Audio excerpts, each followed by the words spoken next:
Hey, Real Nerds listeners, your favorite host Ryan here to remind you that social media is great. How great is it? There's many ways you can find the Real Nerds on social media. You can download us on iTunes. You can listen to us streaming on Stitcher Radio. You can call us 720-6nerds5. Aw man, our website is so cool. You can visit our website, realnerdspodcast.com. You want to leave some fan mail? Oh, that's so easy, realnerds@gmail.com. Twitter, we got it, @real_nerds. You can even like us on Facebook. Thank you so much, and hey, enjoy the show.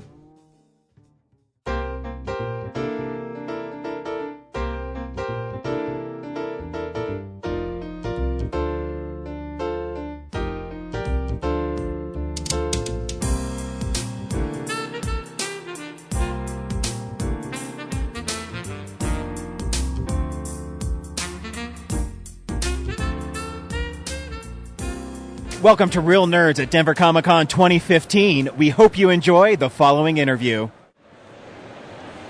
Welcome to the Real Nerds Podcast, live here on the Denver Comic Con floor. I am joined by Sean. Sean, how you doing today? Doing fantastic, sir. How are you? Cool. I'm doing just fine. Is this your first Denver Comic Con? This is. I've actually attended every year as an attendee, and all previous years I've been downstairs, helping out in the game area and whatnot. But first year on the main floor. Yeah. This year you have an ulterior motive. Yeah. So we're here selling all of our products this year. So what do you tell me a little bit about what you do? Oh, so Mr. B Games is a company I started about 2 years ago. Cool. And we publish board games and card games, tabletop games. Cool. Yeah.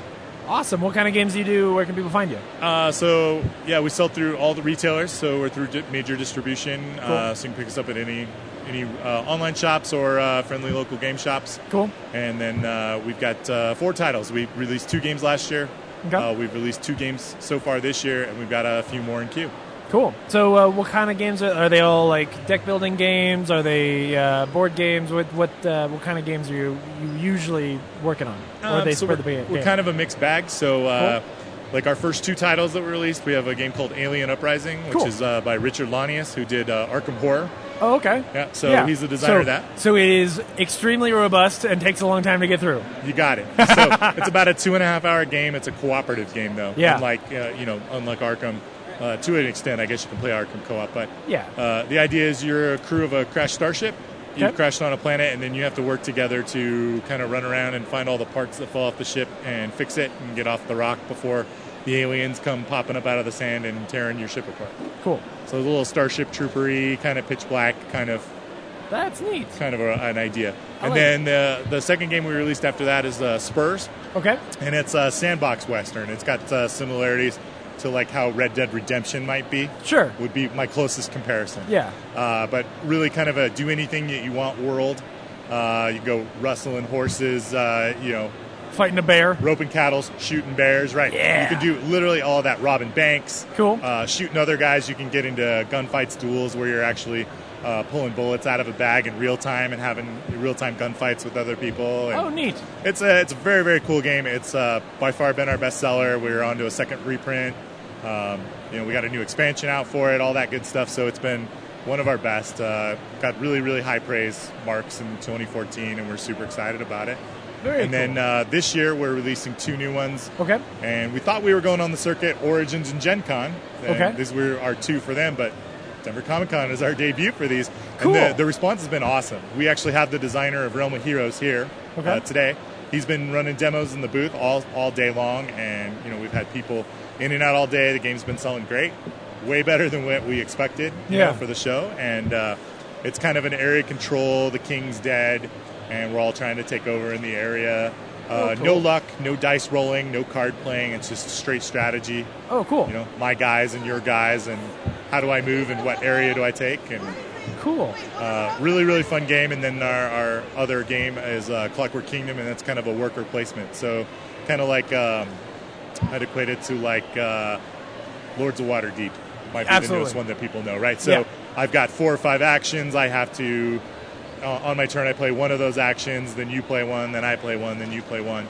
And, the entire board has 8 areas that are all phenomenal and fantastic, and I want to do them all, but I've only got 5 actions. Right. And, tough choices.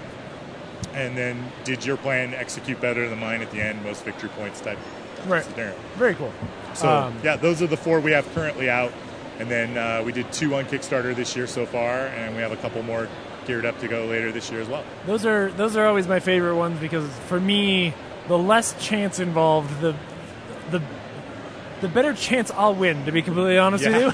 Exactly. With my group of friends, like for some reason, I was always the guy who would rarely win unless it was a game where I had a lot more control over. Like, there was this running joke in my group of friends that, like, if I want to get, like, when we first got Dominion, and I won a couple games the first night we played, and they were like, this game must be broken. Oh, yeah. There's something wrong with this one if James can actually win this one. So that's cool. I like that. You know what's funny is I always have a funny Dominion story. The first time I played Dominion was in prototype form. Okay. And I'd played it with Donald X had designed, I don't know, hundreds of cards. Yeah. And from what I understand is the prototype we played with, we were playing with cards that were released years in advance, like years later. Yeah. So what would happen is I would play Dominion with my friends, and somebody would be like, oh, check it out, we're going to play this with this new expansion, and they'd bring this card. And I would go like, oh, well, that works like this. I've played this before. And everybody would look at me, and they were like, no, you haven't. It came out last week. Right? Like, how could you have played it? And I'm like, I swear to you, I've played this guy. Yeah. And it never dawned on me for like 2 years. It's because I had played maybe a dozen games of it in the prototype. Yeah. That's cool. It's always funny, like, you know, it was surreal, though. You know, then the last expansion came out for it, and it was like, oh, what happened? You know, and so it was kind of an odd, but very fun. cool. No, that's neat. So let's take a step back. When did you get into board games? You know, what's your story there? You know, I got into Redbox D&D in 1980. Okay. I have a brother that's 5 years older than me, and you know, he got D&D at age 9. I was 5. We played D&D, and then at some point we got into Axis and Allies and Risk and board games and stuff like that. And, you know, at 12, 13, I started playing all the Game Master series, Shogun and Fortress America, which is probably still one of my all-time favorites.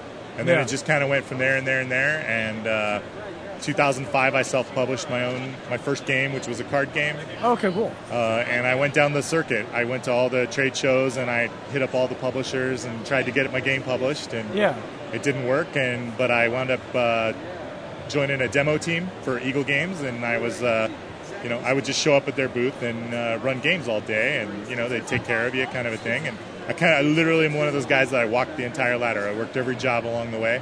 Yeah. I got hired by them to pack boxes in their warehouse and sweep the floors, right? And I did that for a while, and then the guy that was in charge of sales didn't show up one day, and next thing you know, you're in charge of sales. sales. Do sales, and then you do pretty good at that, and then you're head of sales, and then it literally just went down the line. And about 2 years ago, I left that company after 7 years and started my own, because I just said, you know, I really like the games that I'm doing, and I just felt like there was nowhere else to go where I was. Yeah. And so I was like, well, the only challenge left is to do it all on your own. So. Did you guys do any crowdfunding at all? When I was there, we did do crowdfunding prior.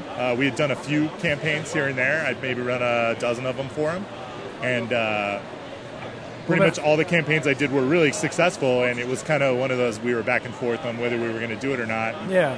And I looked at crowdfunding as, wow, I could, me as just a regular guy without a line of credit at a bank or whatever, I could do this for a living. If I go to crowdfunding with one of my game ideas, like, I could make it. Like, I could actually make this happen. And I left, and my first crowdfunded game did over $100,000. Man. And it was awesome, right? And I was off to the races. And I do, you know, a couple a year, and every time they get bigger and bigger and bigger.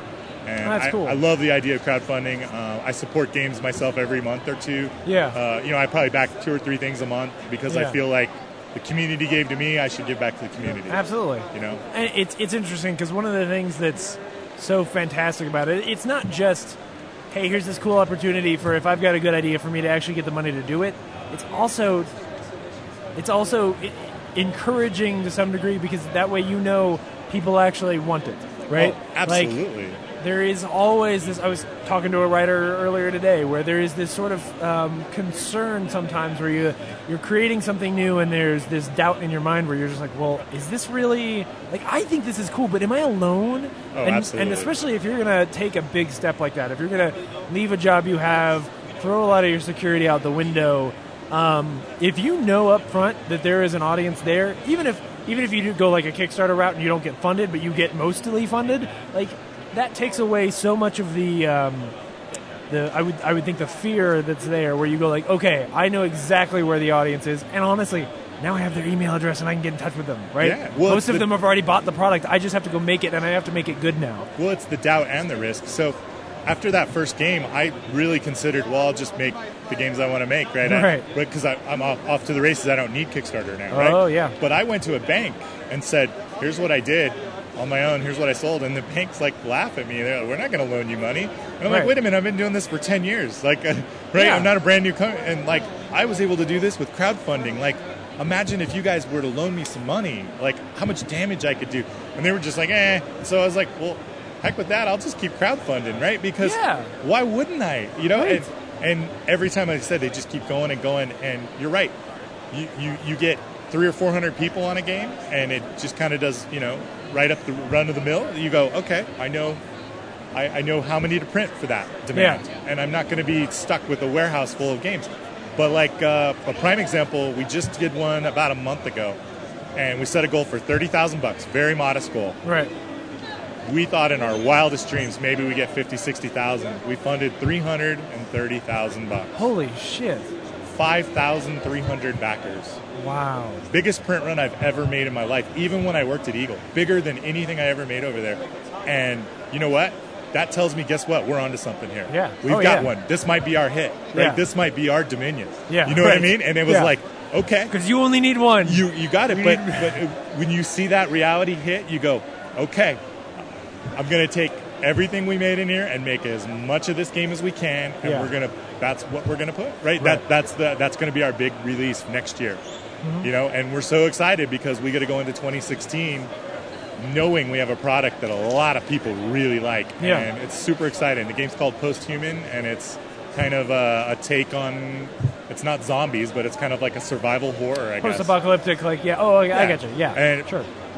Very unique, unlike any other board game I've really seen, and cool. So excited to be a part of it. That's really neat. And the beauty is it was a game pitched to me as a company. It wasn't a game I designed or put out under my own. It was something somebody came to me and said, hey, will you help us publish this? And I read through the rules, I played it once, and I went, this is amazing. Yeah. And I had a post-apocalyptic game of my own, and I said, I'm just going to throw mine out. I'm going to throw mine out and sign yours. Yeah, because burn yours everything to the ground. This yours is what I need. Superior to mine, right? Yeah. That's what you got to do when you're going to go out there and start a business. You know, you have to be subjective. And, absolutely. It's fantastic. And we have another one going on Kickstarter, like currently, right now. It ends in 4 days. Oh, okay. And it's a miniatures game. Big, epic, kind of a throwback to my history. It's like Axis and Allies and Shogun and all those big, giant games rolled into one, right? It's a big, giant fantasy game called War Quest. Okay. And it's got hundreds of miniatures, big, giant board. And the idea is... I always equate it to like Might and Magic, those old Heroes of Might and Magic video games, meets the Dark Tower. If those two things were to make a game, that's in my mind what WarQuest feels like. That's awesome. Yeah, I'm a big 3DO fan, so that sounds cool. I know, I love it, and the designer for me comes full circle.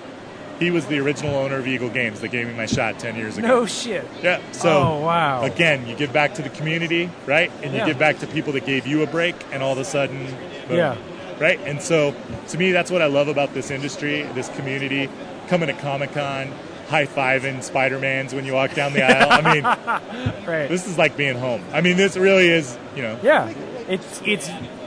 You feel like you are surrounded by your people. Absolutely. Yeah. It's really fun. And all people do. And everybody that came up to us today, wow, these are a bunch of normal guys, right? We're not a bunch of corporates or a bunch of guys in suits and ties. Yeah. You know, and it's good to know, right? It's good to know that the products that I buy and support in nerd culture and geek culture come from geeks. Yeah. You know what I mean? That's awesome. Absolutely. Because you don't want it to, not that Steve Jackson is this way, but like you assume if you've never met Steve Jackson, you would think like he's this guy in a suit somewhere who's like, if I can create the right game in a vat, I will make all the like the next Munchkin is going to make me all the money in the world. Right. You know, well, you want it to just be some cool guys trying to make something neat. Agreed. And the cool thing about the Steve Jackson guys is I love the fact that I know they got some flack for running a Kickstarter or two, and I think it's phenomenal. Yeah. They ran games that they published 30 years ago and said, hey, is there really demand for this? Right. We don't know. We don't think so. Right. We were messing around. We were kids cutting our teeth on these games. Right. Right? I mean, they were literally trying to pioneer a genre, why would somebody think that that Ogre would be popular again? And because honestly, the market for games at the time was very different. Absolutely. Before you had that influx of European games, and this honestly radically different way of thinking about how a victory is achieved in a board game.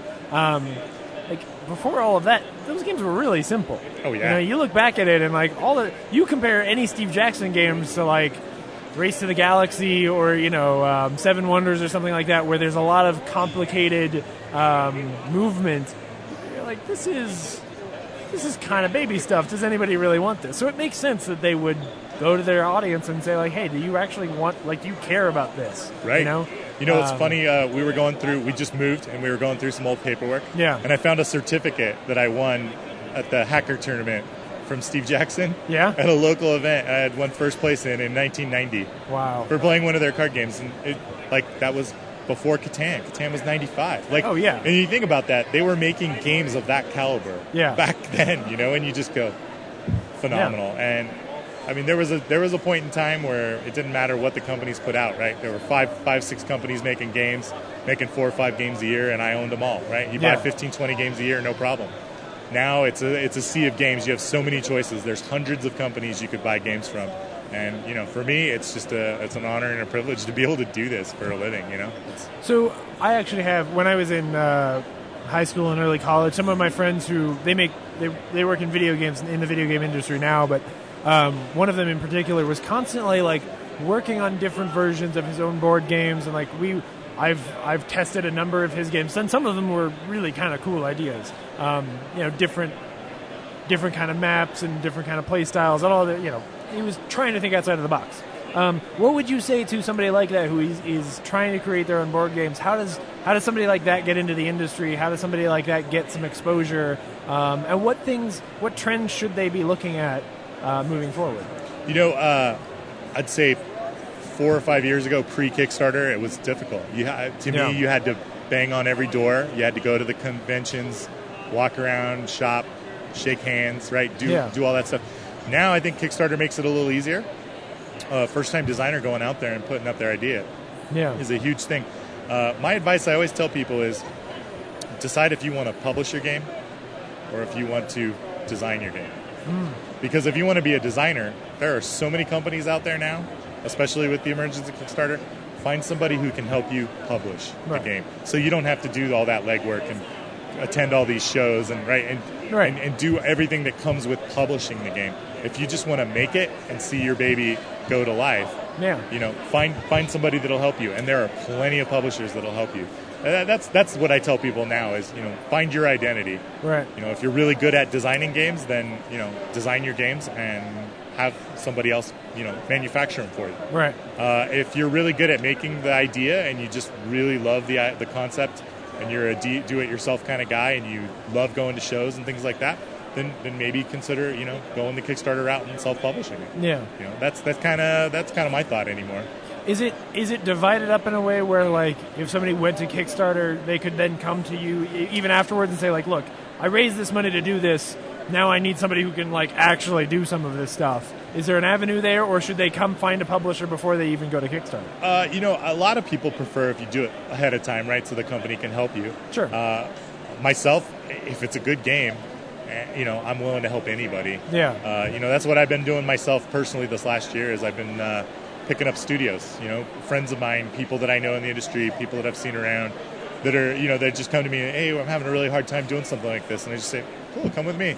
I know a factory, I'll get you a quote, right? It doesn't take me any much more time. And as being a small company, as a guy who used to work for a big company, I always tell people safety in numbers. Yeah. Right? If 4 or 5 of us band together and we all share containers to ship our products on, we all save money. Yeah, absolutely. Steve Jackson, not to always come back to him, but Steve Jackson, they can afford to bring over 3 or 4 full containers by themselves. Right. Of just Munchkin. Of just Munchkin expansions. You know what I mean? They take up 2 inches in the container. Exactly, but they fill up the entire box because they make so many and because they're so popular. Right. A guy like me that makes a couple thousand games, right? Hey, safety in numbers. If I got a couple thousand games and you got a couple and he's got a couple, we could fill up 1 container together. Yeah. Or 2 together, and then everybody saves a little bit of money. that's what I do. So I'm always there to help anybody, but I could see it go both ways. If you had a big success and then you decided after your Kickstarter, hey, I don't want to do this stuff, I think you could still shop around and find a publisher. Gotcha. I think there's guys out there that would help you. I would. So if you're out there and you made a bunch, if you're out there and you made a bunch of money on Kickstarter and you want some help, call me. Very cool. I have one more interesting question, just that sure came across my mind here.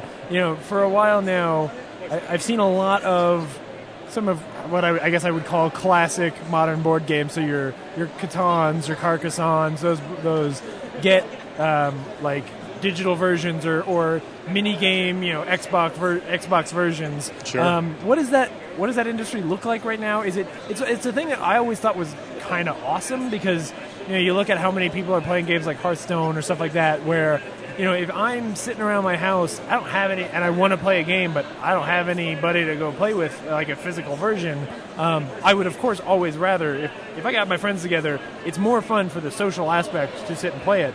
Absolutely. Is that getting more pervasive in the industry? Are there a lot of people working on it, or are there some really tough hurdles in between the industry that you're in and getting the video game industry to actually understand what a value that is?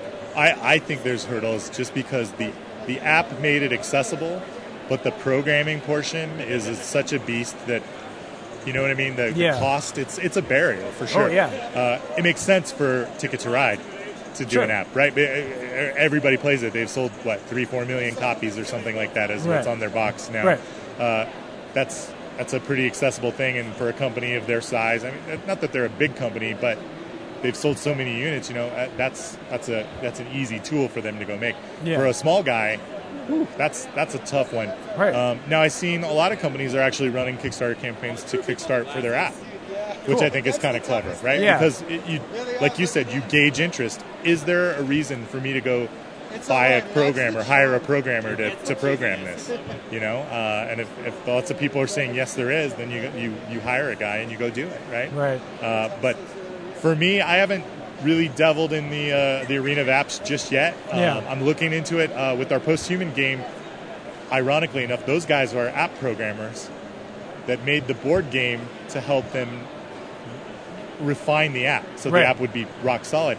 And they came to me because they said, we don't know anything about board games. Help us with our board game. Cool. So I was like, that's great. And so I get the benefit of they'll eventually do an app for the game. Right. So I'll have the board game version and they'll have the app. Cool. So we'll get the cross-promotion between each other. And it was a great partnership.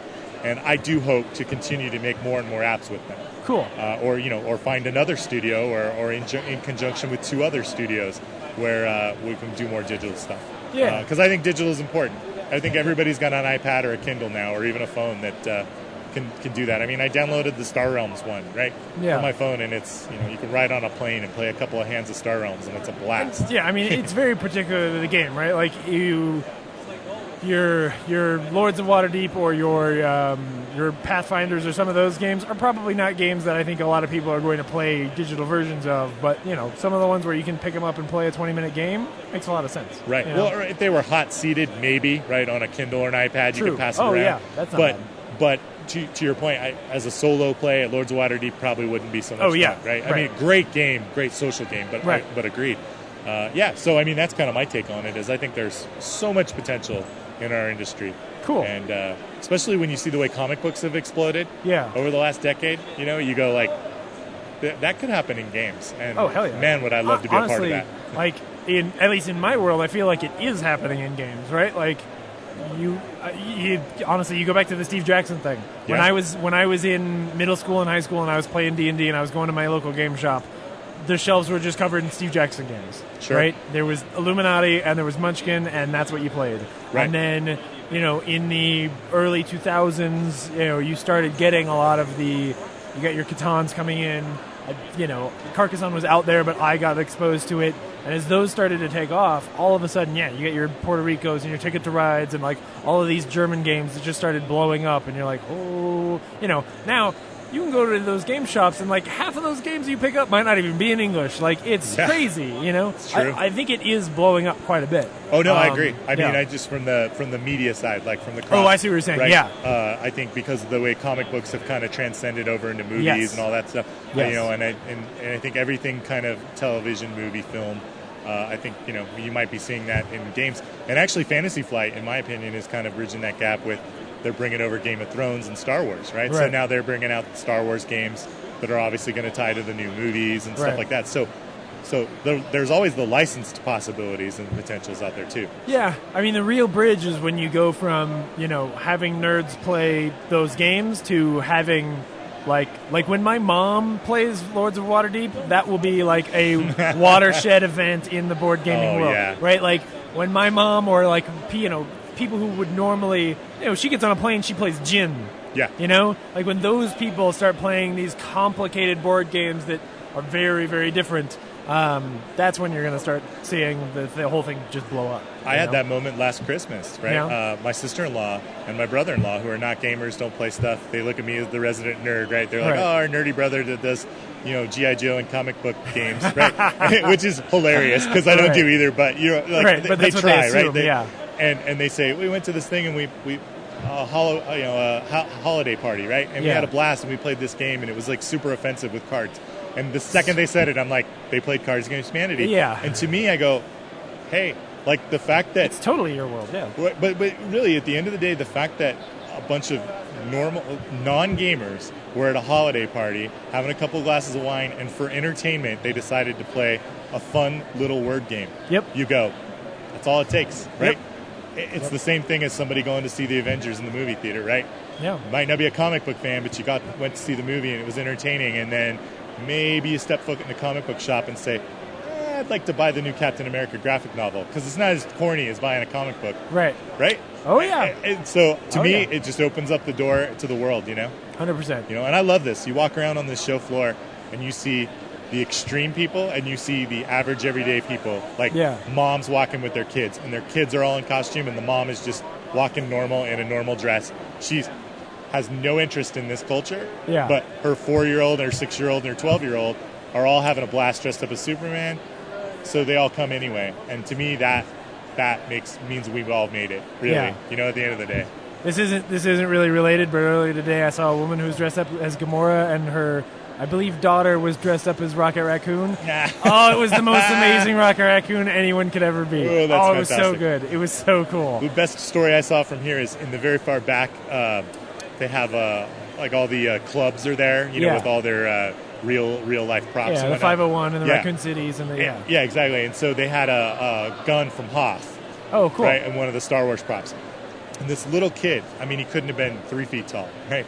He reaches up to this giant turret, right, with his hands way above his head, and he grabs this turret and pulls it down so he could shoot it. And he pulls the little triggers, and the thing lights up and goes, pa-choo, pa-choo, right, makes all this noise. Yeah. And at the moment he did that, the Spider-Man guy was walking by, and guy had the quickest wit, right? He hears this kid pull the gun down in the tower, and he takes a flop. In front of all these people in the walkway on the concrete, just falls down, and this little kid's jaw drops because he thinks he just shot Spider-Man with the gun from Hoth. And I was like, I was there to witness this. I literally stopped. I know, and I'm like, only at Comic-Con, and I was here. I was there for that. And the guy laid there. It wasn't like, and then he got up like, haha. He laid there for a good minute. Right. And He's people like, were I'm laughing. selling this one. And all of us, we were like, did that just happen? Maybe Spider-Man's really dead. Maybe it's over. Right. Yeah. That's too cool. I love when those worlds can collide. Absolutely. Well, thank you so much for coming on the show, Sean. It sounds really interesting. Really quick, one more time. How do people find you? How can they be supportive? Where do we go? www.mrbgames.com Cool. is my website, and it has all my information. You can sign up for mailing lists to learn about any of our games or products. There's a product page on every single one of the games that we make. Usually on the front page, there's a link to whatever Kickstarter we're working on at the time. And, very cool. Yeah, that's the best way to find us. Sweet. Well, thanks for coming and hanging out with us. Thanks for having me, man. Fun. Appreciate it. Thank you. Thank you for listening to this exclusive Real Nerds interview at Denver Comic-Con 2015, and we'll see you next year.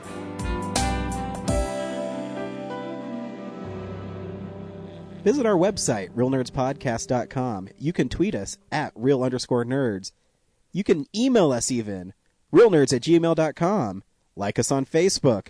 Hey, stream us on Stitcher. You want to call us? 720-6nerds5. And download us on iTunes. Just search Real Nerds. Thank you, Joe Kempter, for the wonderful voiceover. And also Spark Mandrill for the wonderful late-night jazz smooth sounds of movies. You can find them on SoundCloud. This has been a Nebulous Visions production.